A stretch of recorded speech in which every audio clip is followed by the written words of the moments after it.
నిన్నటి నుంచి బాగా వైరల్ అవుతుంది ఒక వార్త. నాగోల్ ప్రాంతంలో ఫతుల్లాగూడ అక్కడ ఒక 100 ఫీట్ రోడ్డు ఉంటది. Empty road. సో, అక్కడ ఏం జరిగింది, ఒక జంట తాగుతూ రోడ్డు మీద కనపడింది. అటువైపుకెళ్ళే వాకర్స్ వాళ్ళని అడిగారు, "ఏంటమ్మా ఏంటిది? నువ్వు మందు కొడుతున్న రోడ్డు మీద ఇట్లాంటివన్నీ బాగోలేదు" అంటే, ఆవిడ ఎదురు తిరిగింది. ఆ వీడియోని చాలామంది మనం చూస్తుంటాం. సోషల్ మీడియాలో బాగా వైరల్ అయింది, చూస్తూనే ఉన్నాం. వివరాల్లోకెళ్తే పీర్జాదిగూడకి ఉప్పల్ బగాయత్ పీర్జాదిగూడకు చెందినటువంటి అలెక్స్ ఇతని పేరు. 25 ఇయర్స్ అనమాట. నైట్ అంతా వీళ్ళు ఎక్కడెక్కడో తిరిగేసొచ్చారు. ఆ పార్టీలన్నీ అయిన తర్వాత కొంచెం ఆ రోడ్డు కొంచెం విశాలంగా ఉంటది. అక్కడ జరగాల్సిన కార్యాలన్నీ చాలా ఉంటాయన్నమాట. ఇప్పుడైనా సరే పోలీసులు పట్టించుకుంటే బెటర్.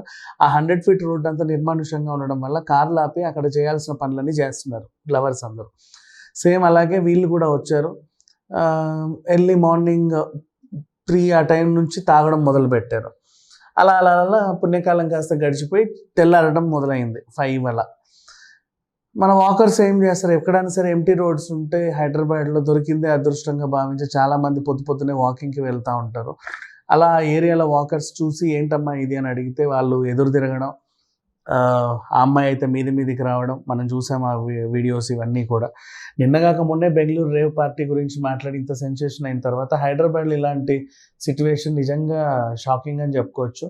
అయితే నాట్ ఓన్లీ పీర్జాదిగూడ ఫతుల్లాగూడనే కాదు, ఇంకా చాలా ఉన్నాయి ఏరియాలు, నిర్మానుష్య ప్రాంతాలు. అంటే అప్పుడప్పుడే లేఅవుట్స్ వేసి ఇంకా హౌసింగ్ డెవలప్మెంట్ కానివ్వండి, అంటే రోడ్లన్నీ నీట్గా ఉంటాయి, ఇంకా హౌసింగ్ ఉండదు. అటు ఇటు చెట్లు విపరీతంగా ఉంటాయి అన్నమాట.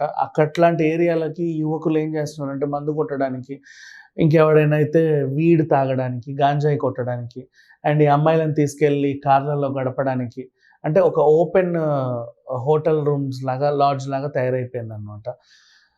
ఇప్పటికైనా జిహెచ్ఎంసీ అధికారులు కొంచెం దీన్ని కంట్రోల్ చేస్తే బెటర్ అని చెప్పుకోవచ్చు. ఎందుకంటే అవుతున్నాయి, రోజు చూస్తూనే ఉన్నాం. ఇంకా ఇప్పుడు ఇట్లాంటివి జరిగాయి కాబట్టి పర్వాలా. వాడొచ్చి ఈమె మెడ కోసినా, ఈమె వాడి మెడ కోసినా అడిగేవాడు ఎవడు ఉన్నాడు. ప్రాణాలు పోతే మళ్ళీ మార్నింగ్ వచ్చి గుర్తులేని శవము ఎవరిదో ఈడ పడుంది అని మాట్లాడుకుంటాం, మళ్ళీ మనమే చెప్పుకుంటాం.